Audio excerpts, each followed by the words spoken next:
Anisotropic effect কাকে বলে? আমরা বলেছিলাম যে for the presence of pi electron, হ্যাঁ, যে ইলেকট্রন গুলো আরেকটা সেকেন্ডারি ম্যাগনেটিক ফিল্ড তৈরি করে, ওই ফিল্ডের ডিরেকশনের উপর বেস করে আলটিমেটলি দেখা যাচ্ছে যে তোমার যে ওভারঅল ম্যাগনেটিক ফিল্ড সেটা কম বা বেশি হয়। এই কারণে অনেক কম্পাউন্ড গুলো সেগুলোর কেমিক্যাল শিফট কম বেশি হতে পারে আর কি। হুম। আরেকটা জিনিস যেটা হচ্ছে সেখানে আমরা বলেছিলাম যে অ্যানিসোট্রপিক ইফেক্ট যখন ডিসকাশন করেছি তখন আমরা বলেছিলাম যে দুইটা রিজিয়ন সম্পর্কে আমরা বলেছিলাম। একটা হচ্ছে প্যারাম্যাগনেটিক রিজিয়ন, যেখানে তোমার ওভারঅল কেমিক্যাল কি বলে ম্যাগনেটিক ফিল্ড বেশি হয়, যেখানে তোমার সেকেন্ডারি ম্যাগনেটিক ফিল্ডের ডিরেকশন আর অ্যাপ্লাইড ম্যাগনেটিক ফিল্ডের ডিরেকশন সেম হয়। হ্যাঁ, এই ধরনের ক্ষেত্রে একটা এক্সাম্পল হিসেবে আমরা বলেছিলাম অ্যারোমেটিক প্রোটন গুলা ইউজুয়ালি হাই কেমিক্যাল শিফট হয়, কারণ আমরা অ্যারোমেটিক প্রোটন গুলা দেখেছি যেখানে সেকেন্ডারি এবং অ্যাপ্লাইড ম্যাগনেটিক ফিল্ডের ডিরেকশন সেম, ফলে এই প্রোটন গুলা অনেক বেশি ডিসিলেট হয়, ফলে তাদের কেমিক্যাল শিফটও বেশি। একই রকম করে আমরা অ্যালকিন অ্যালকাইল কার্বনের সবগুলো দেখেছি। আজকে আমরা যে জিনিসটা যেতে চাই সেটা হচ্ছে হাইড্রোজেন বন্ড। হ্যাঁ, ওভারঅল যদি আমরা বলি যে হাইড্রোজেন বন্ড হলে আসলে কি হয় বা প্রোটনের অবস্থাটা আসলে কি হয়, তো হাইড্রোজেন বন্ডিং এর ডেফিনিশন সেদিন আমরা একটু একটু করে বলার চেষ্টা করেছিলাম যে হাইড্রোজেন বন্ড যদি হয় তখন মূলত কি হয়, যে ওই যে হেটারো অ্যাটমের সাথে হাইড্রোজেনের যে বন্ডটা, সেটার যে ইলেকট্রন গুলা সেগুলা যদি ইলেকট্রোনেগেটিভ অ্যাটমের দিকে শিফট হয় তখন একটা পার্শিয়াল পোল তৈরি হয়। হ্যাঁ, ওই দুটা তোমার পজিটিভ বা আমরা যেটাকে বলি হাইড্রোজেন বন্ড ডোনার, আরেকটাকে আমরা বলি যে হাইড্রোজেন বন্ড অ্যাকসেপ্টর। সুতরাং ওই পুল যখন তৈরি হয় তখন অপোজিট চার্জের মধ্যে মূলত বন্ড হয়। এখন এখানে দেখো যে hydrogen bonding usually dishevel the proton and shifted downfield in the NMR spectrum. আমরা একটা এক্সাম্পল এখানে তোমাদেরকে দেখিয়েছি যে ভেরি সিম্পল, তুমি একটা অ্যালকোহল অথবা ওয়াটারের কথা যদি চিন্তা করো, তাহলে যদি অ্যালকোহলের কথা বলি তাহলে আর ও এইচ, হ্যাঁ, আরেকটা নিচ থেকে দেখো আর ও এইচ, তার মানে কি হয়, এই অক্সিজেনের সাথে হাইড্রোজেনের হাইড্রোজেন বন্ডিং হয়। হ্যাঁ, তো একই রকম তুমি যদি বলো যে এই এই এটার সাথে এই বন্ড গুলো, অর্থাৎ এই অক্সিজেনের সাথে যে হাইড্রোজেনের বন্ড, সেটা আলটিমেটলি দুর্বল হয়ে যায়। হ্যাঁ, দুর্বল যখন হয়ে যায়, দুর্বল হওয়া মানে কি, যে এই অ্যাটমের পাশে ইলেকট্রনের ডেনসিটিও কমে যায়। যখনই ইলেকট্রনের ডেনসিটি কমে যায় তখন আমরা বলি যে এই অ্যাটমটা আসলে ডিসিলডেট হয়। হ্যাঁ, তো যখনই ডিসিলডেট হয় তখন আলটিমেটলি তোমার লেস ম্যাগনেটিক ফিল্ড, অর্থাৎ কম ম্যাগনেটিক ফিল্ডে এগুলাকে রেজোনেট করা যায়, ফলে দেখা যাচ্ছে ওই প্রোটন গুলার ইউজুয়ালি তোমার কেমিক্যাল শিফট বেড়ে যায়। এখন বা ডাউন ফিল্ডে তোমার এনএমআর এর সিগন্যাল পাওয়া যায়। যেমন আমরা এখানে একটা কথা বলেছি, alcohol very in chemical shift from 0.5, হ্যাঁ, টু অ্যাবাউট 5.0 ppm। এখন যদি কোন একটা অ্যাটম মানে হাইড্রক্সি গ্রুপ নন হাইড্রোজেন বন্ডেড থাকে, অর্থাৎ নিজেদের মধ্যে যদি কোনো হাইড্রোজেন বন্ডেড না হয়, তাহলে এটা ভেরি লো, হ্যাঁ, 1 থেকে 2 দিনের মধ্যেই হয়ে যায় আর কি। কিন্তু যখনই এই হাইড্রক্সি গ্রুপ গুলো হাইড্রোজেন বন্ডেড হয় তখন দেখা যাচ্ছে এটা 5 পর্যন্ত, নর্মাল অ্যালকোহল, হ্যাঁ, 5 পর্যন্ত হতে পারে, অর্থাৎ কেমিক্যাল শিফট সিগনিফিকেন্টলি মানে ইনক্রিজ করে। তো ওভারঅল এটা যেটা আমরা বলি যে হাইড্রোজেন বন্ডিং যদি হয় সেটা হাইড্রক্সি গ্রুপ হোক বা এনএইচ গ্রুপ হোক, তাহলে ওভারলি এগুলা ডিসিলডেট হয় প্রোটন গুলা এবং তাদের কেমিক্যাল শিফট বেড়ে যায়, এবং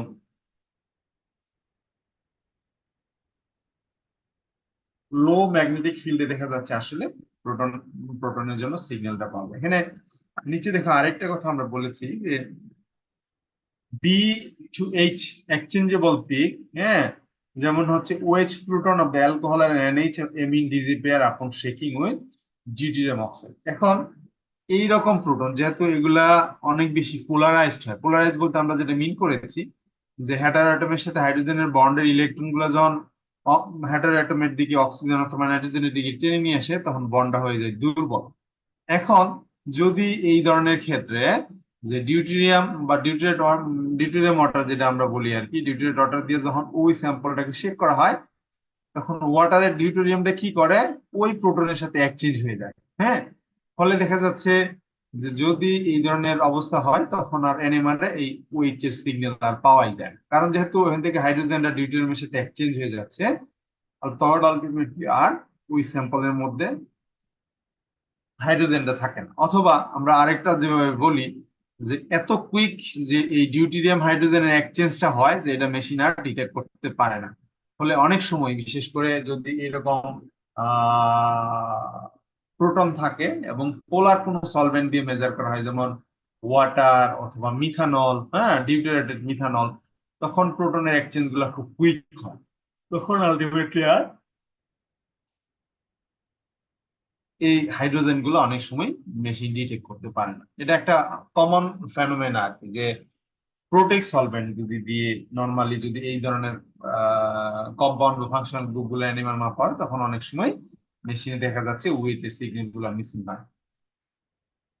এখন আমরা এখানে দুইটা এক্সাম্পল তোমাদেরকে দেখিয়েছি। প্রথম যেটা সেটা হচ্ছে তোমার কার্বক্সিলিক অ্যাসিড। হ্যাঁ, দেখো এই পাশে আমরা একটা কার্বক্সিলিক অ্যাসিড লিখেছি COOH। হ্যাঁ, আসলে প্রোটন যদি তুমি আমি বলি যে উপরে দেখো নেগেটিভলি চার্জ, হ্যাঁ, আবার ওটাতেও যদি তুমি দেখো যে একই রকম যে এই নেগেটিভলি চার্জ, আবার এখানে কার্বনের সাথে হাইড্রোজেন আছে। এখন যেটা হয়েছে, তাহলে এই যে অক্সিজেনের সাথে এই হাইড্রোজেনের একটা ডবল বন্ড, মানে একটা হাইড্রোজেন বন্ডিং হয়েছে, আবার এই অক্সিজেনের সাথে দেখা যাচ্ছে যে এই হাইড্রোজেনের একটা ডবল বন্ডিং হয়েছে। তার মানে কি, একটা কার্বক্সিলিক গ্রুপ যদি থাকে তার মধ্যে দুইটা হাইড্রোজেন বন্ডিং সম্ভব, হ্যাঁ, একটা দুইটা ফাংশনাল গ্রুপের মধ্যে। ফলে কার্বক্সিলিক অ্যাসিডের যে hydrogen bonding is very strong. যত বেশি স্ট্রং হয় তত কি হয়, যে এই প্রোটন গুলো তত বেশি ডিসিলেট হয়। যখনই বেশি ডিসিলেট হয় তখন ডাউনফিল্ড চলে যায় এবং তার কেমিক্যাল শিফট অনেক বেশি হয়। যেমন এক্সাম্পল হিসেবে আমরা যেটা দেখছি যে কার্বক্সিলিক অ্যাসিডের কেমিক্যাল শিফট দেখো 10 থেকে 12, হ্যাঁ, 10 থেকে 12 ppm, মানে এটা কিন্তু ভেরি হাই। এর আগে আমরা যেটা দেখেছি অ্যালকোহলের ক্ষেত্রে আমরা বলেছি 0 to 5, কিন্তু আবার ফেনলের জন্য সেটা দেখা যাচ্ছে 8 থেকে 12-র মধ্যে হয় আর কি, হ্যাঁ, ইউজুয়ালি। তো একই রকম করে নিচে আরেকটা এক্সাম্পল দেখো, মিথাইল স্যালিসাইলেট। মিথাইল স্যালিসাইলেট আমরা কি জানি? অর্থাৎ স্যালিসাইলিক অ্যাসিডের অ্যাসটা, হ্যাঁ, মিথাইল স্যালিসাইলেট। তো স্যালিসাইলিক অ্যাসিড তো তোমরা জানো, স্যালিসাইলিক অ্যাসিডের ফর্মুলা কি তোমাদের জানা আছে?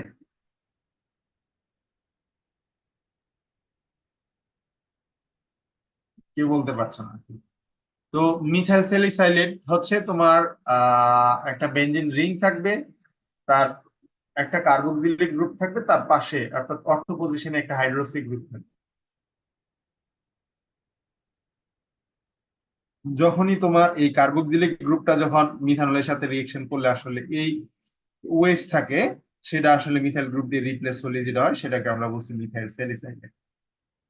এখন এই যে হাইড্রক্সি গ্রুপের ওএইচ এর অর্থাৎ এটা আর কার্বনিলের ও এর সাথে দেখা যাচ্ছে হাইড্রোজেন অক্সিজেনের একটা হাইড্রোজেন বন্ডিং হয়। এবং এই যে হাইড্রোজেন বন্ডিং, এটা ইন্ট্রামলিকুলার, অর্থাৎ এক মলিকুলের মধ্যে দুইটা অ্যাটম, হ্যাঁ। আবার যদি তুমি বলো যে ইন্টারমলিকুলার হাইড্রোজেন বন্ডিং কিন্তু হয়, অর্থাৎ দুইটা মলিকুলের মধ্যে একটা হাইড্রক্সির সাথে আরেকটা ওই কার্বনিলের যে রিয়েকশন, সেটা আমরা বলতে পারি ইন্টারমলিকুলার হাইড্রোজেন বন্ডিং। তো এই মিথাইল স্যালিসাইলেটের মধ্যে তোমার দুই ধরনের ইয়ে হয়। কিন্তু তুমি যদি দেখো উপরেটা কার্বক্সিলিক অ্যাসিড, সেটা কিন্তু ইন্টারমলিকুলার, অর্থাৎ দুইটা মলিকুলের মধ্যে হয়, হ্যাঁ। কিন্তু মিথাইল স্যালিসাইলেটের মধ্যে একটা মলিকুলের মধ্যে কিন্তু দুইটা ফাংশনাল গ্রুপের মধ্যে হয়। এই ধরনের ইয়াগুলা কিন্তু খুব সহজে আবার ডিফারেন্সিয়েট করা যায় এনএমআর অথবা আইআর দিয়ে। তোমার কিভাবে করা যায় এটা আমি যদি স্লাইডে লিখি না, আমি একটু মুখে তোমাদের বলে দিই। যদি কোনো মলিকুলের মধ্যে এরকম ইন্টার মলিকুলার হাইড্রোজেন বন্ডিং থাকে, তো এনএমআর দিয়ে ওগুলাকে ডিটেক্ট করা যায়। কিভাবে? যে সলিউশনের কনসেন্ট্রেশন কমায় কমায় মেজার, ধরো একটা সার্টেন কনসেন্ট্রেশনে তুমি যদি প্রথমে একটা এনএমআর মেজার করো, তাহলে দেখা যাচ্ছে হাইড্রক্সির পিক গুলা বেশ ব্রড হয়, হ্যাঁ, অথবা hydrogen bonding continue high shift হয়, সাথে সাথে এই যে সিগন্যাল গুলা সেগুলো একটু ব্রড হয়। কিন্তু যদি তুমি এই মিথাইল স্যালিসাইলেটের কনসেন্ট্রেশন কমাও, মনে করো 3/1 বা 5/1 করো, তখন দেখা যাচ্ছে যদি ইন্টারমলিকুলার হাইড্রোজেন বন্ডিং হয় তখন এই হাইড্রোজেন বন্ড গুলো ভেঙে যায়। যখন ভেঙে যায় তখন আর ওই ব্রডনেসটাও থাকে না এবং কেমিক্যাল শিফটও কমে।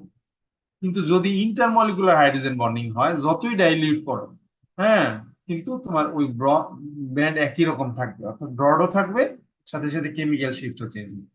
তার মানে কি, এই ধরনের কোন একটা এক্সপেরিমেন্ট থেকে খুব সহজেই যে কোনো একটা অ্যাটমের মধ্যে যে হাইড্রোজেন বন্ডিং সেটা ইন্টারমলিকুলার নাকি ইন্ট্রামলিকুলার, সেটা কিন্তু খুব সহজেই ডিফারেন্সিয়েট করা সম্ভব। হ্যাঁ, তো এটা একটা হিসাবে মনে রাখো, যদিও আমি স্লাইডে খুব বেশি লিখি না এগুলা। তো এরপরে যেটা আসলো যে এখানে কতগুলা কেমিক্যাল শিফটের রেঞ্জ তোমাদেরকে আমি বলে দিয়েছি, যে কেমিক্যাল শিফট আসলে কি রকম হইতে পারে কোন ফাংশনাল গ্রুপের জন্য। হ্যাঁ, তুমি যদি সবার উপরে দেখো যে সিম্পল অ্যালকেন, হ্যাঁ, আমরা যেটা বলছি স্যাচুরেটেড হাইড্রোকার্বন, সেগুলোর ক্ষেত্রে ধরো নর্মাল 1 থেকে 2 হয় আর কি, খুব ইফেক্ট মিলে 1 থেকে 2 এর কাছাকাছি পর্যন্ত হয়। কিন্তু যেমন হচ্ছে সালফাইড, তারপরে তুমি ইথার, এগুলাও দেখো কমই হয় নর্মালি, এই 2 থেকে 4 পর্যন্ত এর মধ্যেই হয় তোমার নর্মালি ইথার এবং সালফাইড। তারপরে 3 নম্বরটা যেটা দেখেছি অ্যালকিন, অ্যালকিন নর্মালি 4 থেকে 5। হ্যাঁ, আমি যখন ওই ম্যাগনেটিক অ্যানাইসোট্রপি দেখিয়েছি তখন তোমাদেরকে বলেছি যে এগুলো নর্মালি এরকম 4 থেকে 5 পর্যন্ত থাকে। এরোমেটিক প্রোটন গুলো কিন্তু অনেক বেশি, 6.5 থেকে 8.5 পর্যন্ত বা 8 পর্যন্ত নর্মালি এরোমেটিক প্রোটন গুলো হয়। তবে স্ট্যান্ডার্ড যদি বলো তুমি 7, 7.5, 7, 7.5 এরকম নর্মালি হয়, কিন্তু বিভিন্ন তোমার সাবস্টিটিউয়েন্টের ইফেক্টেও দেখা যাচ্ছে এরোমেটিক প্রোটনের কেমিক্যাল শিফট কম বেশি হয়। তারপরে একটা রেঞ্জ হচ্ছে তোমার 9 থেকে 10। দেখো এই যে এটা হচ্ছে তোমার অ্যালডিহাইডিক প্রোটন। হ্যাঁ, এটা খুবই বলে সিগনিফিকেন্ট। যদি তুমি প্রোটন এনএমআর মেজার করার পরে দেখো যে 9 থেকে 10-এর মধ্যে কোনো সিগন্যাল আছে, ম্যাক্সিমাম ক্ষেত্রে সেটা হচ্ছে তোমার এই অ্যালডিহাইডের এইচ। হ্যাঁ, কিন্তু আরেকটা জিনিস খুবই সিগনিফিকেন্ট, যদি তুমি সাথে সাথে একটা আইআর মেজার করা যায়, যদি আমরা আইআর পড়ছি না, ওই 2700 সামথিং যদি হয়, এটা ভেরি সিগনিফিকেন্ট। অন্য কোনো গ্রুপের জন্য 2700 এর দিকে খুব কম হয়। হ্যাঁ, তো ওই 2715 বা 2725 এরকম, আর 9 থেকে 10-এ কোনো সিগন্যাল পেলে তুমি নিশ্চিত হয়ে যাবা যে দিস ইজ অ্যালডিহাইড। এখানে আর তেমন কোনো কাহিনী নেই। হ্যাঁ, খুব সহজে তুমি এটাকে বলে দিতে পারো আর কি। তো সেকেন্ড লাইনে দেখো যে কতগুলো ফাংশনাল গ্রুপ সম্পর্কে, এবং ওদের কিন্তু বেশ রেঞ্জ কিন্তু হয়। হ্যাঁ, যে একটা আমরা বলেছি অ্যালকাইন, সেটা অ্যালকাইনটা কত থেকে কত হয় তোমার, দেখো 2 থেকে 3, বা যদি সাবস্টিটিউয়েন্ট থাকে সেটা 3.5 পর্যন্ত হতে পারে। আবার দ্বিতীয়টা দেখো অ্যালকোহল, সিএইচ ওএইচ, অ্যালকোহলের পাশের যে এইচ, সেটা দেখাচ্ছে তোমার এই যে 4 থেকে 5। হ্যাঁ, 4 থেকে 5 পর্যন্ত হতে পারে। তারপরে সাবস্টিটিউটেড অ্যালকিন, আমরা এখানে সিম্পল অ্যালকিন দেখেছি, কিন্তু এখানে যদি অ্যালকিন গুলা সাবস্টিটিউট দুই পাশে দেখো আর আছে, তখন দেখা যাচ্ছে এগুলা নর্মালি একটু বাড়ে, যে এই 6 থেকে 7 এরকম হয়ে যেতে পারে। একই রকম করে অনেকগুলো ফাংশনাল গ্রুপের জন্য কিন্তু এখানে আছে। আমি এটা তো তোমার ইয়াতে দেখাইলাম, আমি একটা ডাটা শিট তোমাদেরকে নেক্সট ক্লাসে যেদিন দেখাবো আমি তোমাদেরকে দিয়ে দিব, যে যেগুলা দেখে তুমি মূলত ওই মলিকুলের মধ্যে প্রোটন গুলার এনভায়রনমেন্ট সম্পর্কে একটা আইডিয়া আসলে পাওয়া যায়। সবগুলাই আছে এখানে দেখো, যেমন কার্বক্সিলিক অ্যাসিড, কার্বক্সিলিক অ্যাসিড দেখো নর্মালি এটা 10 থেকে 12, 13 পর্যন্ত হতে পারে। এবং ইনোলিক ওইচ, হ্যাঁ, ইনোলিক বলতে আমরা যেটা বুঝি যে হাইড্রক্সি গ্রুপ তার পাশে একটা কার্বন কার্বন ডবল বন্ড থাকে, সেগুলো এরকম 13 থেকে 14, 15 পর্যন্ত হতে পারে আর কি। এবং ইনোলিক প্রোটন হচ্ছে সবচেয়ে হাইয়েস্ট কেমিক্যাল শিফট গ্যাস, তারপরেই তোমার কার্বক্সিলিক অ্যাসিড। হ্যাঁ, দেখো আরো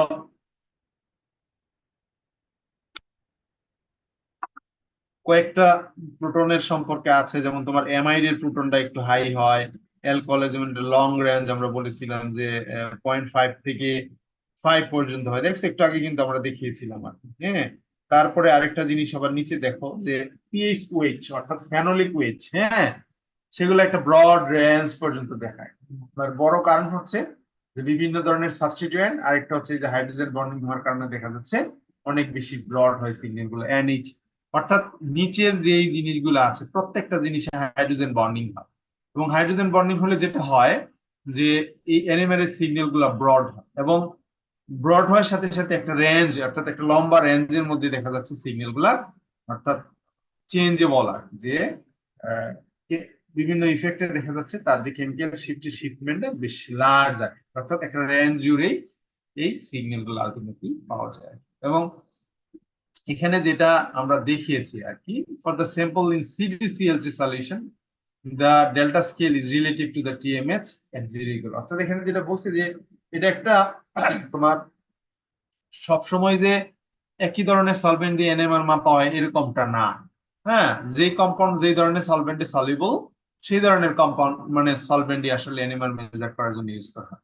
এখানে যে ডাটা রেঞ্জটা দেখা হয়েছে সেটা মূলত CDCl3 থেকে মেজার করা এই কেমিক্যাল শিফটটি আসলে মেনশন করা হয়েছে। এবং তুমি যদি এই কেমিক্যাল মানে কি বলে যে সলভেন্টটাকে যদি তুমি চেঞ্জ করো মেজারিং সলভেন্ট, তখন দেখা যাচ্ছে কেমিক্যাল শিফটটা কিঞ্চিত কম বেশি হয়। হ্যাঁ, এবং অনেক সময় অ্যানিমালের অর্থাৎ ওই স্পেকট্রামের শেপটাও কিঞ্চিত চেঞ্জ হয় আর কি।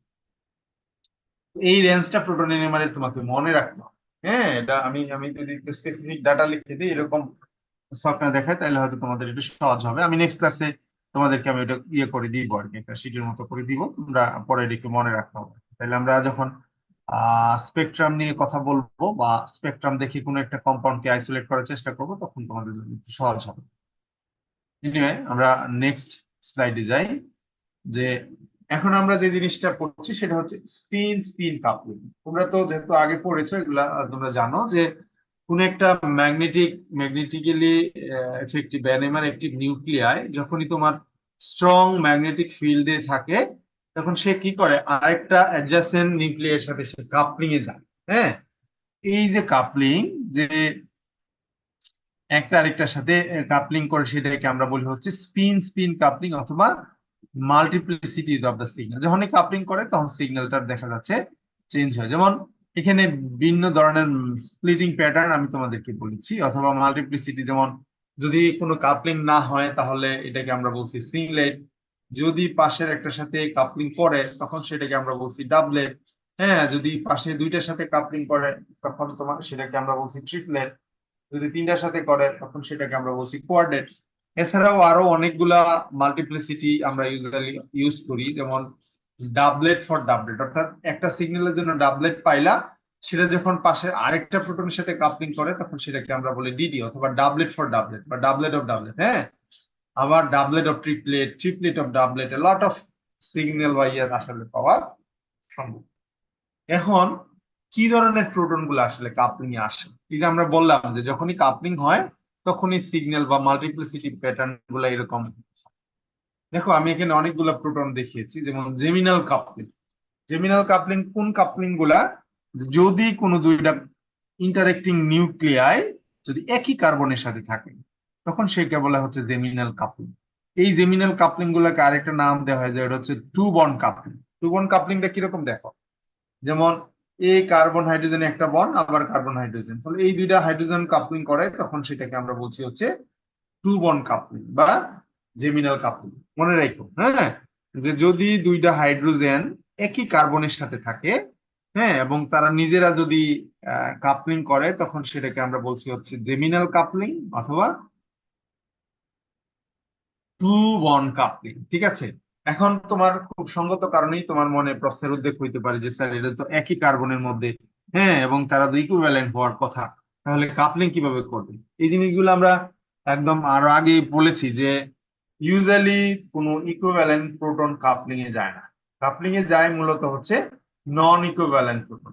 এখন যদি এই দুইটা প্রোটন ইকুইভ্যালেন্ট হয় তাহলে ওরা আসলে নিজেদের মধ্যে কোনো ধরনের কাপলিং এ যাবেই না। হ্যাঁ, তখনই ওরা কাপলিং এ যাবে যদি কোনো কারণে তাদের মধ্যে ইকুইভ্যালেন্সটা নষ্ট হয়। নানান কারণেই হয়। তোমার সবচেয়ে বেশি যেটা হচ্ছে স্টেরিও কেমিস্ট্রি তার একটা বড় কারণ, অথবা থ্রি ডাইমেনশনাল ওরিয়েন্টেশন যখন দেখা যায় তখন দেখা যায় যে একটা প্রোটন একটা ইলেকট্রোনেগেটিভ অ্যাটমের দিকে আছে আর একটা উল্টা দিকে আছে। ফলে ওই যে অ্যাটম তার ইলেকট্রন উইথড্রয়িং অথবা কারো কারো স্টেরিও কেমিক্যাল ইফেক্ট থাকে, স্টেরিক হিন্ড্রেন্স থাকে, আরেকটার থাকে না, তখন দুইটার মধ্যে কেমিক্যাল শিফটের তফাৎ হয়ে যায় অথবা কেমিক্যাল ইনভায়রনমেন্টের তফাৎ হয়ে যায়, তখন কিন্তু নিজেরাই কাপলিং করে। আর এই ধরনের কাপলিং গুলাকে আসলে বলে হচ্ছে জেমিনাল কাপলিং। দ্বিতীয়টা যদি তুমি দেখো, যেখানে কিন্তু এই যে এইচ এ এবং এইচ বি দুটো কিন্তু পাশাপাশি দুইটা কার্বনের মধ্যে, এবং এই ধরনের কাপলিং কে বলে হচ্ছে তোমার বিসিনাল কাপলিং। মনে রাখতে হবে যে বিসিনাল কাপলিং কাকে বলে? যখন পাশাপাশি দুইটা কার্বনের মধ্যে হাইড্রোজেন যদি কাপলিং এ আসে। এবং এই ধরনের কাপলিং গুলোকে নর্মালি বলে হচ্ছে তোমার থ্রি বন্ড কাপলিং। হ্যাঁ, থ্রি বন্ড কাপলিং।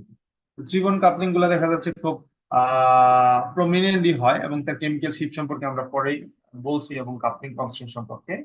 এরপরে 3 নাম্বারটা দেখো যে এখানে কিন্তু দেখো একটা, দুইটা, তিনটা, চারটা বন্ডের কাপলিং। হ্যাঁ, 3 এর অধিক বন্ড কাপলিং যখন আসে তখন সেগুলোকে বলা হচ্ছে তোমার লং রেঞ্জ কাপলিং। হ্যাঁ, কমনলি হয়। কখন হয়? যদি তোমার এইসব অ্যাটমের মধ্যে ধরেন ডাবল বন্ড অথবা কেমিক্যালি রেস্ট্রিক্টেড যখন হয়, অর্থাৎ এই হাইড্রোজেনটা কোনোভাবে সবসময় এই জায়গায় কনফাইন, তখন দেখা যাচ্ছে যে তারা, অর্থাৎ থ্রি ডাইমেনশনাল ওরিয়েন্টেশন যদি তুমি দেখো, ইন স্পেস দুইটা প্রোটন কাছাকাছি থাকে। আমরা পরে পড়বো নয়েজ দিয়ে আলটিমেটলি এই ধরনের প্রোটন গুলাকে খুব সহজে ডিফারেন্সিয়েট করা যায়। এবং তোমার এই যে কাপলিং, 4 বন্ডের কাপলিং, এগুলাকে বলে লং রেঞ্জ কাপলিং অথবা তোমার 4 বন্ড কাপলিং। এগুলা এই ধরনের কাপলিং মূলত দুর্বল কাপলিং, খুব স্ট্রং না। হ্যাঁ, তোমার জেমিনাল এবং বিসিনাল কাপলিং স্ট্রং কাপলিং, এবং এগুলা দিয়ে মলিকুলার একদম সিগনিফিকেন্ট ইনফরমেশন পাওয়া যায়। 4 নাম্বারটা আমরা যেটা দেখেছি, দেখো এটা 4 বন্ড, কিন্তু এটাও লং রেঞ্জ কাপলিং, কিন্তু ইউজুয়ালি কাপলিং খুব বেশি হয় না। হ্যাঁ, খুব বেশি পাওয়া যায় না। এর কারণ হচ্ছে এখানে কিন্তু একটা জিনিস দেখো, আমি লাল কালি দিয়ে দেখিয়ে দিয়েছি, এই যে ডবল বন্ড থাকার কারণে মলিকুলগুলো কিন্তু ফিক্সড হয়ে যাওয়া, অর্থাৎ সে কিন্তু আর ওইভাবে রোটেট করতে পারে না, ফলে এই হাইড্রোজেনের অবস্থানটাও ওখানে ফিক্স। কিন্তু তুমি যদি এটার কথা বলো যে 2 নাম্বার কার্বন কার্বনের বন্ডটা যদি তুমি ধরো যে এটা সিঙ্গেল বন্ড এবং রোটেবল, তখন সে কিন্তু ঘুরতেই থাকবে। ঘুরতে থাকলে এক পর্যায়ে দেখা যাচ্ছে যে এই হাইড্রোজেনের লোকেশন সবসময় এক জায়গায় থাকবে না। এবং এই যে 3 নাম্বার বন্ডটা যদি রোটেট করে, তাহলে এটা কিন্তু একসময় অনেক দূরেও চলে যেতে পারে। ফলে আলটিমেটলি তোমার এই যে লোকেশনে তাদের যে ক্লোজ প্রক্সিমিটি, অর্থাৎ ইন স্পেসে তাদের যে প্রক্সিমিটি বা কাছাকাছি থাকার টেন্ডেন্সি অনেক সময় থাকে না। ফলে এই ধরনের চেঞ্জেবল প্রোটনের ক্ষেত্রে অনেক সময় কাপলিং হয় না, এবং কাপলিং এর যে সিগন্যাল সেটাও আলটিমেটলি দেখা যাচ্ছে, পাওয়া যাচ্ছে। তাহলে আমরা বলছি যে ইন্টারেক্টিং নিউক্লিয়াই গুলো কাপলিং করে নন ইকুইভ্যালেন্ট প্রোটন, এবং বিভিন্ন ধরনের সিগন্যাল পাওয়া যায়। তার মধ্যে আমরা বলেছি প্রমিনেন্ট সিগন্যাল হচ্ছে তোমার জেমিনাল কাপলিং এবং বিসিনাল কাপলিং। লং রেঞ্জ কাপলিং হয় যদি তাদের মধ্যে কোনো ধরনের আনস্যাচুরেশন করে অথবা কোনো ধরনের স্টেরিক্যালি ইম্প্যাক্টের কারণে মলিকুলটা স্ট্রিক্ট হয়ে যায়, অর্থাৎ তার রোটেশন, ফ্রি রোটেশন যখন বন্ধ হয়ে যায়, তখন ক্লোজ প্রক্সিমিটির প্রোটন গুলাই কাপলিং এ আসে। যদি এরকম না হয়, যে যদি মলিকুলের মধ্যে ডবল বন্ড বা কোনো ধরনের স্টেরিক ইফেক্ট না থাকে, তাহলে যদি ফ্রি রোটেশন হয়, সেই ক্ষেত্রে দেখা যাচ্ছে এই লং রেঞ্জ কাপলিং আসলে দেখা যায় না।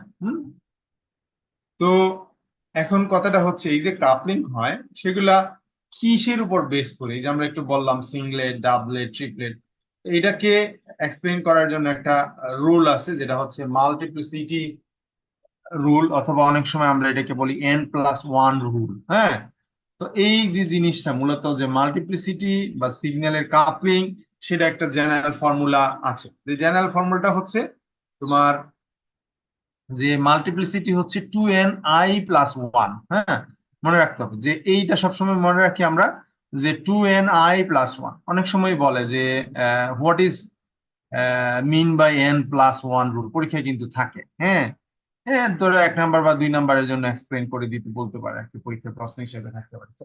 N+1 রুলটা যদি তুমি এক্সপ্লেন করতে চাও, তাহলে মেইন নিয়ম থেকে তোমাকে আসতে হবে। হ্যাঁ, মেইন নিয়মটা কি, যে একটা সিগন্যালের মাল্টিপ্লিসিটিটা কি হবে, তার ফর্মুলাটা হচ্ছে 2n(i+1). আইটা কি, আমরা ওই যে প্রথমে বলেছিলাম যে একটা নিউক্লিয়াই তখনই এনএমআর অ্যাক্টিভ হবে যদি তার আই গ্রেটার দেন 0 হয়। তার মানে আইটা হচ্ছে তোমার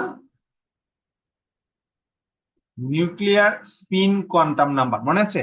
আই হচ্ছে নিউক্লিয়ার স্পিন কোয়ান্টাম নাম্বার। হ্যাঁ, এখন আর নাম্বার এন হচ্ছে যে অ্যাডজাসেন্ট কার্বনে কয়টা প্রোটন বা নিউক্লিয়াই আছে সেটার নাম্বার। তাহলে এন আর আই যদি তুমি জানো, তাহলে এটা বসায় দিলে কয়টা সিগন্যাল পাওয়া যাবে এটা আমরা করতে পারি। যদি আমরা ভেরি স্পেসিফিক্যালি যেহেতু প্রোটন এনএমআর পড়ছি, যদি প্রোটনের ক্ষেত্রে হয় আই এর মান হচ্ছে হাফ। আই এর মান যদি হাফ হয়, তাহলে তাহলে এটা তুমি যদি বসায় দাও, তাহলে হাফের সাথে আলটিমেটলি এই 2 এর দিয়ে কাটাকাটি করলে এন থাকে +1। সুতরাং আমরা যদি বলি যে for proton NMR the number of the interacting signal, বা প্রোটনের জন্য ইন্টারেক্টিং সিগন্যাল বা এইচএইচ কাপলিং এর জন্য যে সিগন্যাল, সেটা কি হবে, নাম্বারটা হবে N+1। তাহলে এনটা হচ্ছে পাশের কার্বনে হাইড্রোজেনের সংখ্যা। যেই এটা খুব করে মনে রাখতে হবে, এই সিগন্যালের মাল্টিপ্লিসিটি যখনই দেখবো এন এর সংখ্যাটা হচ্ছে যেই প্রোটনের কথা তুমি চিন্তা করবা তার পাশের কার্বনে হাইড্রোজেনের সংখ্যা কত। হ্যাঁ, ও যেই প্রোটনের কথা তুমি চিন্তা করছো সেটা না, এনটা হচ্ছে যে যেই প্রোটনটা যে কার্বনের সাথে তার পাশের কার্বনে হাইড্রোজেনের সংখ্যা কত। মনে থাকবে? তো এই যে নিয়মটা, যে প্রোটন প্রোটন কাপলিং, তার যে মাল্টিপ্লিসিটি সেটাকে আমরা বলছি known as N plus N rule. তাহলে তোমাকে যদি পরীক্ষায় আসে এন প্লাস রুল কি, তাহলে ওখান থেকে আসতে হবে যে relation between multiplicity of the signal number neighbouring protons হচ্ছে টুয়াইস এন আই প্লাস হচ্ছে 1। হ্যাঁ, সেখান থেকে তুমি যে হাইড্রোজেনের জন্য আই ইকুয়াল হাফ এটা বসালে আলটিমেটলি দেখা যাচ্ছে খুব সহজে তুমি পেয়ে যাচ্ছ যে নাম্বার অফ সিগন্যাল সমান এন প্লাস 1। আর এটাকেই আমরা এন প্লাস 1 রুল হিসাবে অ্যাসাইন করি আর কি। তো এখানে আমি ছোট দুটো এক্সাম্পল তোমাদেরকে দিয়ে বোঝানোর চেষ্টা করেছি যে আসলে কিভাবে। দেখো নিচে দেখো যে CH3 CH2Cl। এখন আমি তোমাকে যদি বলি যে এই যে CH3 তার মানে মাল্টিপ্লিসিটি কি হবে, তো নিয়মটা হচ্ছে এন প্লাস 1 রুল। তাহলে এন এর মান কত হবে এখানে বলো তো? স্যার এন এর এন এর মান স্যার 2 আর সাথে 1 যোগ করলে স্যার টোটাল হ্যাঁ, 3।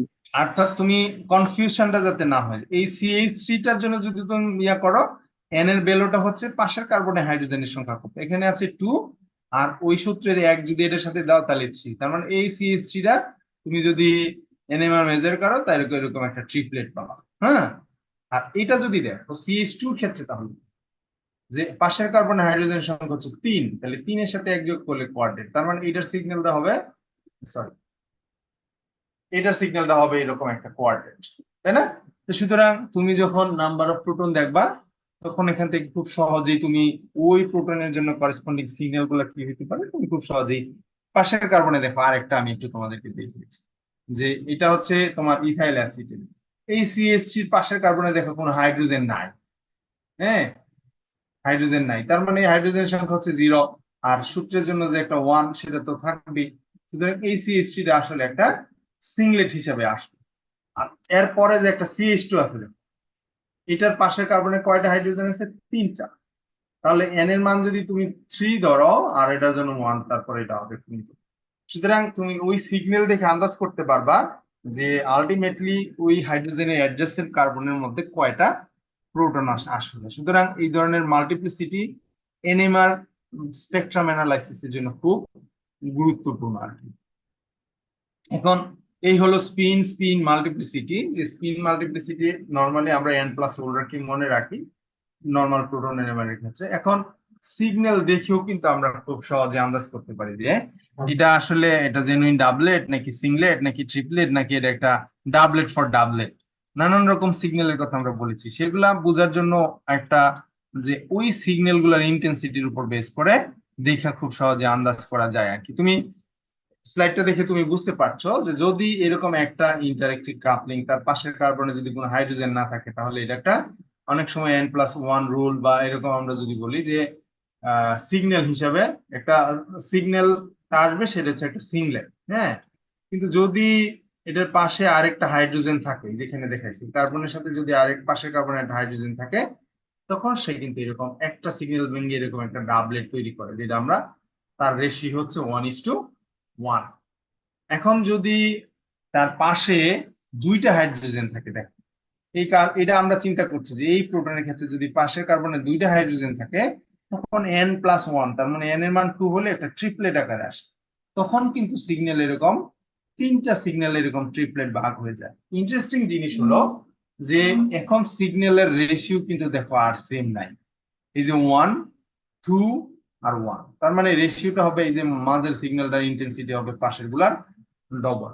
যদি এরকম 1:2:1 যদি দেখো সিগন্যাল এবং এর ট্রিপলেট, তখন তুমি কিন্তু নিশ্চিত হয়ে বলতে পারবা যে এই সিগন্যালটা এরকম পাশে দুইটা হাইড্রোজেনের সাথে কাপলিং করেছে। তো তারপরে যেটা হয় যে যদি পাশে তোমার 3টা হাইড্রোজেন থাকে তখন সেটা দেখা যাচ্ছে যে এটার কাপলিংটা কি হবে, একটা কোয়াড্রেট হবে এবং সেটা রেশিও হবে তোমার এরকম। দেখো এই সংখ্যাটা কিন্তু এখান থেকে আসছে। কিভাবে আসছে সেটা আমি বলার আগে আমি এটা আগে বলি নেই যে কোয়াড্রেট নরমালি দেখো 1:3:3:1, অর্থাৎ সিগন্যালটা দেখলে তুমি যে পাশের কার্বনের থেকে এই বড় দুইটা 3 গুণ বড় থাকে।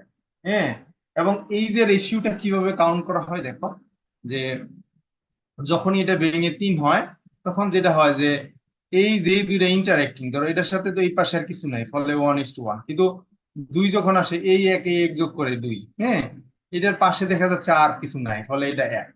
আবার নিচে যদি আসো, যে এই 2 আর 1 3, হ্যাঁ, এই 2 আর 1 3, এটার পাশে আর কিছু নেই, সুতরাং 1 1।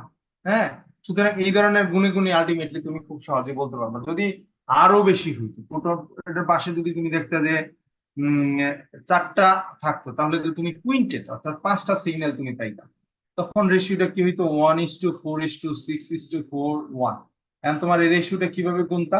আমরা যেটা করি, যে পাশের দুইটা 1 তুমি ধরে নাও, মাঝখানের গুলা কিভাবে করি, যে যে দুইটা ইন্টারেক্টিং দুইটার যোগফল, 3 আর 1 4, 3 3 6, 3 1 4, আর পাশেরটা তো আমরা যেহেতু বলি তার পাশে আরেকটা নাই, সুতরাং এটা সিগন্যাল থাকে। সুতরাং এই যে এটাকে, এই যে ইন্টেন্সিটি অফ সিগন্যাল বা রিলেটিভ ইন্টেন্সিটি অফ সিগন্যাল বের করার যে ট্রায়াঙ্গেল, সেটাকে বলা হচ্ছে তোমার প্যাসকেল ট্রায়াঙ্গেল। হ্যাঁ, প্যাসকেল ট্রায়াঙ্গেল দিয়ে খুব সহজেই তুমি সিগন্যালের ইন্টেন্সিটি সম্পর্কে পারা যায়। তাহলে প্রথমে আমরা পড়লাম স্পিন স্পিন মাল্টিপ্লিসিটি, এবং সেগুলো কোন নিয়মের উপর বেস করে হয়। নিয়মের উপর বেস করে যে সিগন্যাল পাওয়া যায়, সেখানে সিগন্যাল গুলোর ইন্টেন্সিটি আসলে এক্সপ্লেন করার জন্য একটা ট্রায়াঙ্গেল, সেটাকে বলা হচ্ছে প্যাসকেল ট্রায়াঙ্গেল। এবং সেখান থেকে খুব সহজেই তুমি যে এই সিগন্যাল গুলোর ইন্টেন্সিটি কি হবে সেটা আমরা খুব সহজে বের করে ফেলতে পারি। পরীক্ষায় কিন্তু প্রশ্ন থাকতে পারে।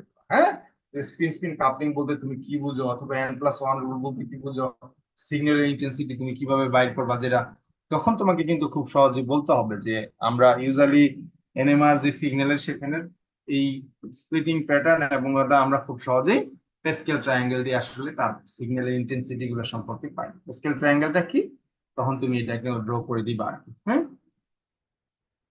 খুব বেশি লেখার দরকার নাই, তবে তোমার যে ছবি বা ইয়েতে এগুলা প্রপারলি এক্সপ্লেন করতে পারলেই দেখা যাচ্ছে তোমার ভালো অ্যান্সার আলটিমেটলি হবে।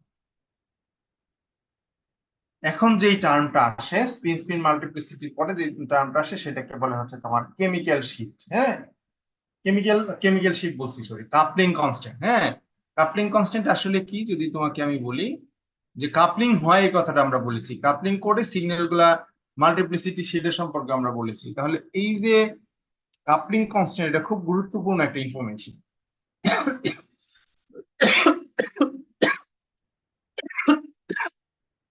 তাহলে কাপলিং কনস্ট্যান্ট আসলে কি? Separation between two adjacent peak of signal. যদি তুমি দেখো যে এরকম একটা ডাবলেট তুমি পাইছো, তাহলে এই সিগন্যালের কাপলিং কনস্ট্যান্ট কত? হ্যাঁ, আর এই কাপলিং কনস্ট্যান্টটাকে ইউজুয়ালি আমরা জে বলি, জে। হ্যাঁ, ক্যাপিটাল জে আমরা লিখি ইতালিক করে, এটা দিয়ে আসলে ডোনেট করা হয়, বা ডোনেট বলছি, ডিনোট করা হয়। তো এই ডিনোটেড যখন জে দিয়ে হয়, এবং তার যে কেমিক্যাল শিফট সেটা হচ্ছে হার্টজ। এখন প্রশ্ন হচ্ছে যে এই হার্টজ এর মানটা কিভাবে বের করা যায়, আমরা একটু পরে দেখছি। তো এরকম যদি ডাবলেট হয়, তাহলে এই দুইটা সিগন্যালের মাঝখানে যে দূরত্বটা, সেটা আমরা বলছি কেমিক্যাল শিফট। ট্রিপলেট হলে 2টা কাপলিং কনস্ট্যান্ট তুমি পাবা, কোয়াড্রেট হলে এরকম 3টা কাপলিং কনস্ট্যান্ট তুমি পাবা আর কি। এখন এই কাপলিং কনস্ট্যান্ট গুলো ভেরি সিগনিফিকেন্ট, এবং অনেক ক্ষেত্রে দেখা যাচ্ছে এগুলো দিয়ে আলটিমেটলি বোঝা যায় যে এটা কি ধরনের প্রোটন এবং তার কাপলিং কনস্ট্যান্টটা কেমন। যেমন এখানে তুমি দেখো যে আমরা বলেছিলাম এর আগে বিভিন্ন ধরনের মাল্টিপ্লিসিটি, একটা বলেছিলাম জেমিনাল কাপলিং, আরেকটা বলেছিলাম বিসিনাল কাপলিং, আরেকটাকে বলেছিলাম লং রেঞ্জ কাপলিং। তো বিসিনাল কাপলিং যেহেতু একই কার্বন এবং তারা খুব কাছাকাছি, খুব স্ট্রং কাপলিং হয়, এবং সেখানে দেখা যাচ্ছে যে তার কাপলিং কনস্ট্যান্ট 10 থেকে 18। হ্যাঁ, এই কেমিক্যাল শিফটের মান যত বেশি, তার কেমিক্যাল ইন্টারঅ্যাকশন অথবা তোমার কাপলিং তত স্ট্রং। হ্যাঁ, এটা মনে রাখতে হবে। তাহলে জেমিলান কাপলিং যেহেতু একই কার্বনের মধ্যে, তাদের মধ্যে যে কাপলিংটা ভেরি স্ট্রং কাপলিং হয়। হ্যাঁ, তারপরে দেখো বিসিনাল কাপলিং। বিসিনাল কাপলিং ও মোটামুটি স্ট্রং কাপলিং, এবং এতে খুব সহজে আলটিমেটলি বোঝা যায় যে 3 বন্ড কাপলিং। সেগুলা আরেকটা জিনিস খেয়াল করে দেখো, ওই যে জে এর উপরে আমি কিন্তু 2 3 4 এগুলো লিখে দিয়েছি, এগুলোর মানে হচ্ছে কত বন্ডের মধ্যে কাপলিং হয়েছে। বিসিনাল কাপলিং এটাকে বলেছিলাম যে 2 বন্ড কাপলিং। হ্যাঁ, আবার বিসিনাল কাপলিং এ আমরা বলেছিলাম 3 বন্ড কাপলিং। তারপরে লং রেঞ্জ কাপলিং এ আমরা বলেছিলাম যে 4 বন্ড বা তার থেকে বেশি কাপলিং। হ্যাঁ, এখানে আমরা 4 বন্ড দেখিয়েছি। তো 4 বন্ড যেহেতু দূর অনেক বেশি, সুতরাং এটা উইক কাপলিং, এবং দেখা যাচ্ছে হার্স হচ্ছে 0 থেকে টু হার্জ আর কি। ফলে দুই ইন্টারেক্টিং নিউক্লিয়াস যত কাছাকাছি থাকবে তাদের মধ্যে কাপলিং তত স্ট্রং হবে, সেক্ষেত্রে তোমার কাপলিং কনস্ট্যান্টের ভ্যালু তত বেশি হবে। এই যে কাপলিং কনস্ট্যান্ট তোমার এনএমআর মাপার সময় তোমার তিনটা জিনিস সব সময় অবজার্ভ করো। একটা হচ্ছে কেমিক্যাল শিফট, তারপরে তাদের যেই মাল্টিপ্লিসিটি তো দেখবাই, সাথে সাথে কাপলিং কনস্ট্যান্ট, আরেকটা জিনিস যেটা এনএমআর স্পেকট্রামের নিচের দিকে থাকে সেটাকে আমরা বলি ইন্টিগ্রেশন। এই তিনটা জিনিস দেখে তুমি এনএমআর এর কোন প্রোটনের জন্য সিগন্যালটা হতে পারে সেটা সহজেই তুমি কিন্তু স্পেকুলেট বা অনুমান করতে পারবা।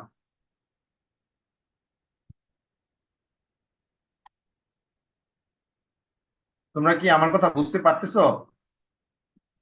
জি স্যার, বুঝতে পারতেছি। আচ্ছা, কারো কোনো প্রশ্ন থাকলে জিজ্ঞেস করো আর কি। হ্যাঁ, আমি একলা একলা কথা বলতেছি তো, অনলাইন ক্লাসের এটা হচ্ছে সবচেয়ে বড় ডিমেরিটস। তো এখন এখানে আমরা আরো কিছু স্পেসিফিক কেমিক্যাল শিফটের কথা আমি তোমাদেরকে বলছি।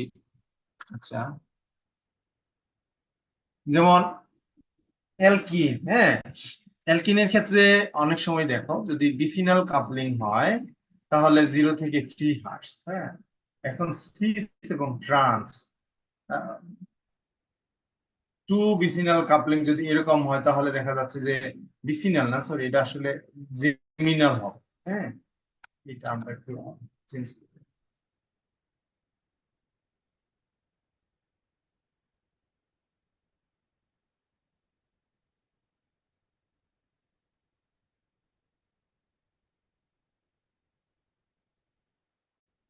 যদি এখানে জেমিনাল কাপলিং হয় দেখা যাচ্ছে তোমার অ্যালকিনের ক্ষেত্রে কম হয়, কিন্তু সিস এবং ট্রান্স থ্রি বন্ড দেখা যাচ্ছে যে এগুলোর কাপলিং অনেক বেশি স্ট্রং। আর কারণ আছে এখানে, এখানে তোমার এই যে প্রোটন গুলার ডিস্টেন্স কিন্তু দেখা যাচ্ছে এইটার থেকে এইটার প্রক্সিমিটি দেখা যাচ্ছে বেশি, কারণ এটা খুব স্ট্রিক্ট। এখন এখানে তোমার কাপলিং কনস্ট্যান্ট দিয়ে আলটিমেটলি অ্যালকিনের ক্ষেত্রে এটা একটু যে কাপলিং কনস্ট্যান্ট দিয়ে খুব সহজে আন্দাজ করা যায় যে তোমার এই যে দুইটা ইন্টারেক্টিং অ্যালকিনের মধ্যে যদি সিস হয় সেটা 7 থেকে 10, হ্যাঁ, কিন্তু যদি ট্রান্স হয় সেটা 12 থেকে 18। ফলে তোমার যদি কোনো একটা অ্যালকিন হয় সেখানে এই অ্যালকিনটা কি সিস নাকি ট্রান্স, অর্থাৎ হাইড্রোজেন গুলা কি সিস বা ট্রান্স আছে কিনা সেটা খুব সহজেই আন্দাজ করা যায় আর কি। হ্যাঁ, তাহলে বিশেষ করে অ্যালকিনের ক্ষেত্রে যদি কাপলিং কনস্ট্যান্টের ভ্যালু 7 থেকে 10 হয় তাহলে আলটিমেটলি তুমি বলতে পারবা যে এই ইন্টারেক্টিং নিউক্লিয়ার দুটো হচ্ছে সিস। আর যদি ট্রান্স হয় তাহলে সেই ক্ষেত্রে দেখা যাচ্ছে ওর কাপলিং কনস্ট্যান্টটা 12 থেকে 18 পর্যন্ত হয় আর কি। তো geometrical isomer of alkene can be differentiated by R. তো পরীক্ষায় যদি আসে যে কাপলিং কনস্ট্যান্ট কাকে বলে, যে how you can differentiate cis and trans alkene using তোমার এই কাপলিং কনস্ট্যান্ট, তখন তোমাকে কিন্তু এই কথাটা বলতে হবে যে কাপলিং কনস্ট্যান্ট হচ্ছে মূলত যে দুইটা প্রোটনের মধ্যে যদি ইন্টারাকশন হয় তার দুইটা সিগন্যালের যে ডিসটেন্স সেটাকে হচ্ছে তোমার কাপলিং কনস্ট্যান্ট বলা। এবং সিস এবং ট্রান্স আইসোমারকে খুব সহজে আইসোলেট করা যায়, বিশেষ করে সিস প্রোটন যদি থাকে, প্রোটন গুলো যদি সিস পজিশনে থাকে তাহলে তাদের কাপলিং কনস্ট্যান্ট 7 থেকে 10, কিন্তু যদি ট্রান্স পজিশনে থাকে তাহলে সেটা দেখা যাচ্ছে তোমার 12 থেকে 18 পর্যন্ত। একই রকম যদি তুমি এরোমেটিক প্রোটনের ক্ষেত্রে বলো, এদের কাপলিং কনস্ট্যান্ট খুব সিগনিফিক্যান্ট।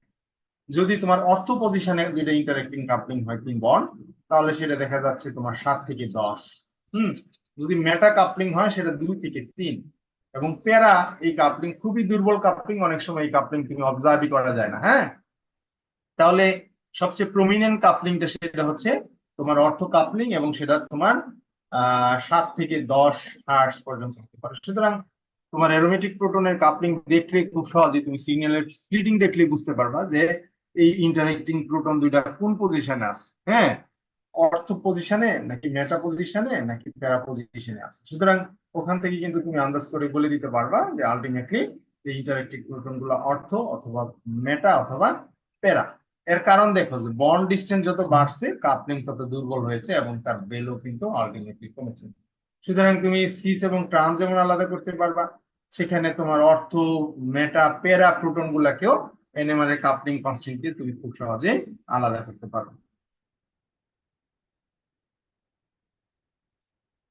তারপরে দেখো যে এই ইয়াটা পরে আজকের মতো শেষ করে দিব, ভেরিয়েবল এনএমআর। হ্যাঁ, ভেরিয়েবল এনএমআর বা ভেরিয়েবল টেম্পারেচার এনএমআর আমরা যেটাকে বলি, যে এটাকে ভেরিয়েবল টেম্পারেচার বা বিটি এনএমআর বলে। এগুলা কোন কোন মলিকুলের ক্ষেত্রে দেখা যাচ্ছে খুব সিগনিফিক্যান্ট। সিগনিফিক্যান্ট মানে কি, যে এই বিভিন্ন টেম্পারেচার এনএমআর মাপলে ওই মলিকুল সম্পর্কে একটা আইডিয়া পাওয়া যায়।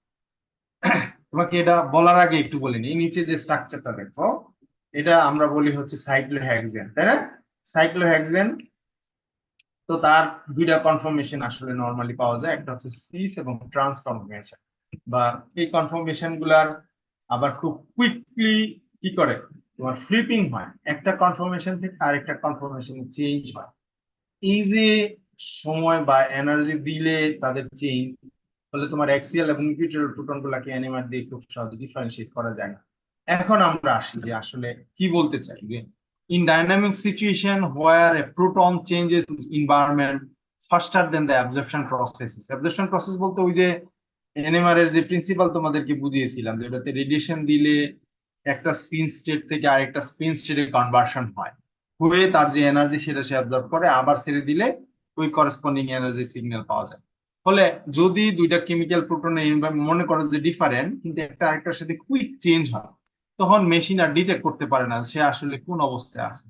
এই ধরনের ক্ষেত্রে যে এই যে change of the proton environment occur at the low temperature and energy required to exchange the acquired from the environment, যে কথাটা বলছি, এই যে এনভায়রনমেন্টটা চেঞ্জ হওয়ার জন্য যে ডাইমেনশন বা গতি দরকার, তার জন্য এনার্জি লাগে, সে এনার্জি সে দেখা যাচ্ছে তোমার এনভায়রনমেন্ট থেকে আলটিমেটলি পায়।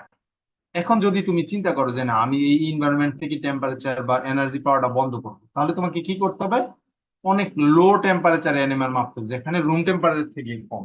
ফলে মলিকুলের এই ধরনের ফ্লিপিং এর আর পাওয়া যাবে না। তখন যে এনএমআর গুলা মাপা হয় অনেক সময় -100 ডিগ্রি পর্যন্ত এনএমআর মাপা হয়, যাতে মলিকুল ওই এনার্জিটা না পায়। এই ধরনের এনএমআর, হ্যাঁ, এই যে বিভিন্ন টেম্পারেচারে মেজার করার যে টেকনিক, সেটাকে বলে তোমার ভেরিয়েবল টেম্পারেচার এনএমআর অথবা বিটি এনএমআর। হ্যাঁ, আমরা সংক্ষেপে যখন বলি যে একটা বিটি এনএমআর মেপে নিয়ে এসো, হ্যাঁ, তার মানে মূলত হচ্ছে ভেরিয়েবল টেম্পারেচার এনএমআর। এখানে দেখো এক্সাম্পলটা তোমরা দেখলেই তুমি বুঝতে পারবে। আমরা পরেরটাতে যাচ্ছি, যে এই যে এখানে দেখো, যে যদি তুমি the chemical environment for the 6 proton, হ্যাঁ, এটার যে 6 প্রোটন ইউজুয়ালি রুম টেম্পারেচারে, কারণে এরা নিজেদের মধ্যে খুব কুইক এক্সচেঞ্জেবল এবং তাদের এনভায়রনমেন্ট কিন্তু চেঞ্জ হয়। এখন যে এনভায়রনমেন্টটা কিভাবে চেঞ্জ হয় দেখো, এই যে একটা বোর্ড কনফর্মেশন, সে কিন্তু খুব সহজে ফ্লিপিং করে আরেকটা বোর্ড কনফর্মেশন, ফলে এই লাল যেটা তোমার অ্যাক্সিয়াল ছিল সেটা এখানে ইকুইটোরিয়াল হয়ে গেছে, খুব সহজেই বোঝা যায় আর কি। হ্যাঁ, এই যে চেঞ্জ অ্যাক্সিয়াল ইকুইটোরিয়ালের মধ্যে এত সহজে চেঞ্জ হয়, ফলে মেশিন কোনোভাবে ডিটেক্ট করতে পারে না। এখন টেম্পারেচার দেখো, যখন 0 ডিগ্রিতে টেম্পারেচার মাপা হয়, তখন এরকম একটা সিংলেট আসলে দুইটা প্রোটনের জন্য পাওয়া যায়। ফলে তোমার বলার কোনো সুযোগই নাই যে কোনটা আসলে অ্যাক্সিয়াল প্রোটনের জন্য হয়েছে, কোনটা ইকুইটোরিয়াল প্রোটনের জন্য হয়েছে। এখন টেম্পারেচার যদি তুমি আস্তে আস্তে কমাইতে থাকো, যেমন -43 ডিগ্রি সেলসিয়াস যদি মাপো, এই সিগন্যালটা দেখো অনেকটা ব্রড হয়ে গেল। হ্যাঁ, বোঝা যাচ্ছে যে এর ভিতরে অন্য কিছু থাকতে পারে, নাহলে কেন ব্রড হচ্ছে। সেটাকে যদি টেম্পারেচার আরো কমাও, -61 ডিগ্রি সেলসিয়াসে যদি যাও, দেখো এই সিগন্যাল কিন্তু আরো অনেক ব্রড হয়ে গেল। হ্যাঁ, এটাকে যদি তুমি -78 ডিগ্রি সেলসিয়াস করো, তখন দুইটা ব্রড সিগন্যালে কিন্তু সে আলাদা হয়ে গেল। এবং এটা -90 ডিগ্রিতে করলে এটা আরো সেপারেটেড এবং ওয়েল শার্প দুইটা সিগন্যাল আসলে পাওয়া যায়। এবং সেখানে দেখো যে ইকুইটোরিয়ালটার জন্য একটা পাওয়া গেল, এটা হচ্ছে হাই টেম্পারেচার, মানে কেমিক্যাল শিফট বেশি, এবং তাদের যে ডিফারেন্স সেটা হচ্ছে 29 হার্টস। হ্যাঁ, একটা সিগনিফিকেন্ট ডিফারেন্স কিন্তু পাওয়া যায়। এই যে যদি কোনো রোটেটিং অথবা ইন্টার কনভার্সন হয় এরকম রুম টেম্পারেচারে, এই ধরনের প্রোটন আলাদা করার একটা বড় টেকনিক হচ্ছে তোমার বিটিএনএমআর, হ্যাঁ, ভেরিয়েবল টেম্পারেচার এনএমআর প্র্যাকটিস। সেটা দিয়ে কিন্তু খুব সহজেই তুমি আলাদা করে ফেলতে পারো যে এই কোন প্রোটনটা কোন। সুতরাং এই টেম্পারেচার তোমার -100, হ্যাঁ। এখন তুমি আমাকে জিজ্ঞেস করতে পারো যে স্যার, এত টেম্পারেচার কমানোর উপায় কি? কারো কি আইডিয়া আছে যে এই টেম্পারেচার এত কমানো যায় কিভাবে মেশিনে? না স্যার। কারোরই আইডিয়া নাই? লিকুইড নাইট্রোজেন ইউজ করা হয়। লিকুইড যারা নাইট্রোজেন কাজ করতেছে তারা তো এগুলো দেখো কিছু কিছু, তাই না? তুমি অ্যাটমিক অ্যাবজর্পশনে তো অনেকে ইয়া করতেছে বা ইয়েতে ইনস্ট্রুমেন্ট। এখন এই কিছুদিন আগে, মানে আউট অফ কন্টেক্সট বলি যদিও আমাদের রিলেভেন্ট, আমরা দেখছি না বাজারে, বিশেষ করে ফেসবুক, যে খাবার খাচ্ছে, খাবার মুখে তুলে দিচ্ছে এবং মুখ থেকে ধোঁয়া বেরোচ্ছে। তোমরা কি দেখেছো কেউ আমার মতো?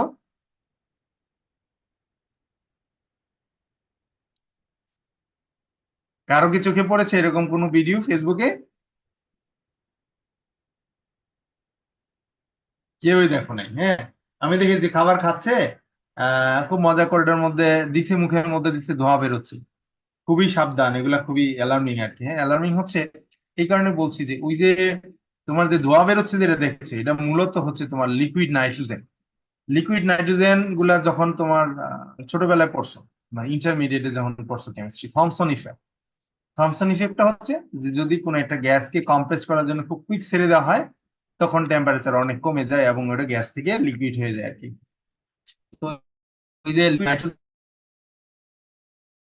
লিকুইড, তার মুভমেন্ট হচ্ছে -273 বা এরকম, বা 253 এরকম ডিগ্রি সেলসিয়াস, অর্থাৎ -253 ডিগ্রি সেলসিয়াস।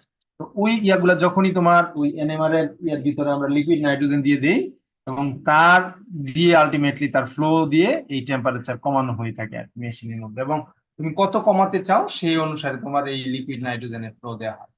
দেখো, if the measuring temperature is very low, like -90 degree Celsius, the conversion restricted and the two signals are observed for the axial and equatorial protons. হ্যাঁ, axial equatorial proton-এর জন্য তখন তুমি খুব সুসিগনিফিক্যান্ট NEET করা যায়। পরীক্ষার জন্য কিন্তু খুব কমন। হ্যাঁ, যদি এরকম আসে যে ভেরিয়েবল টেম্পারেচার অ্যানিমাল বলতে আসলে কি বুঝো, হ্যাঁ, হ্যাঁ, তোমাকে কিছু এক্সপ্লেইন করা অথবা একটা স্পেসিফিক এক্সাম্পল দিয়ে এক্সপ্লেইন করো, তখন তুমি কিন্তু খুব সহজে এই সাইক্লোহেক্সেন দিয়ে বলতে পারো যে তার এক্সিয়াল এবং ইকুইটোরিয়াল প্রোটন আছে, কিন্তু এরা খুব কুইক ইন্টার কনভার্টেবল এবং যে এনার্জি লাগে সেগুলো তারা এনভায়রনমেন্ট থেকে পায়।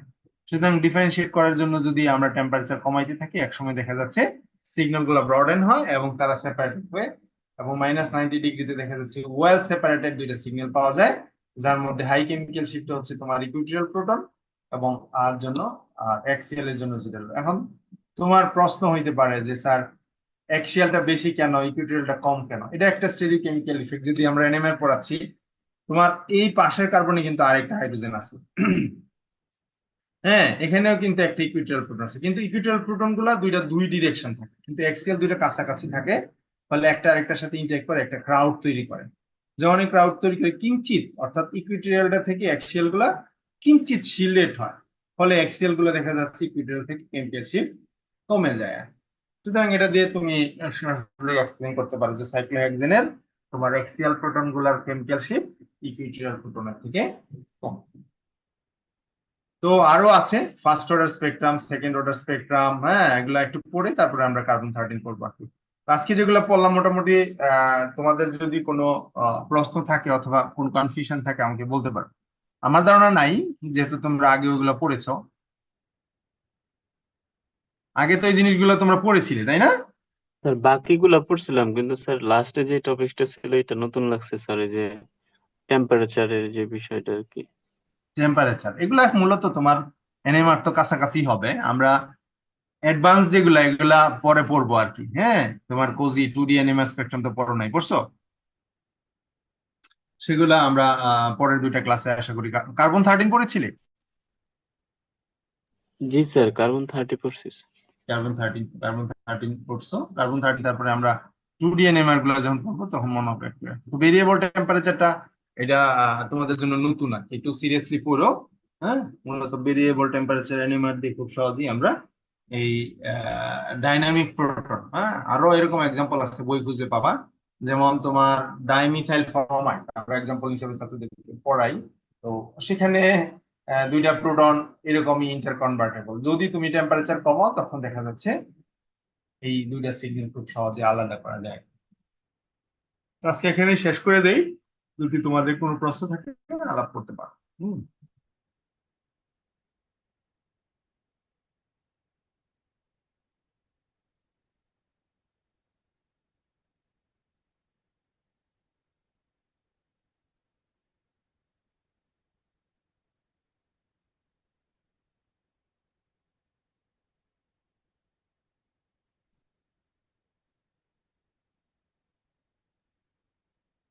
কারো কোনো প্রশ্ন নাই? আজকে 45 জন সব সকল, হ্যাঁ। রাজা মন্ডল, তুমি কি আছো আমাদের সাথে? রাজা মন্ডল, জি স্যার।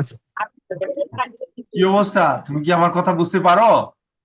জি স্যার। আজকে যেগুলো পড়াইলাম সেগুলো সম্পর্কে তোমার বক্তব্য কি, বিশেষ করে ভেরিয়েবল টেম্পারেচার এনএমআর? স্যার আমি মানে গাড়িতে আছি তো স্যার, আমি স্পষ্ট কথা মানে বুঝতে পারি না। কথা বুঝতে পারছে না, না? আচ্ছা, তারপরে তাসনুবা তাস প্রাপ্তি আছো আমাদের সাথে?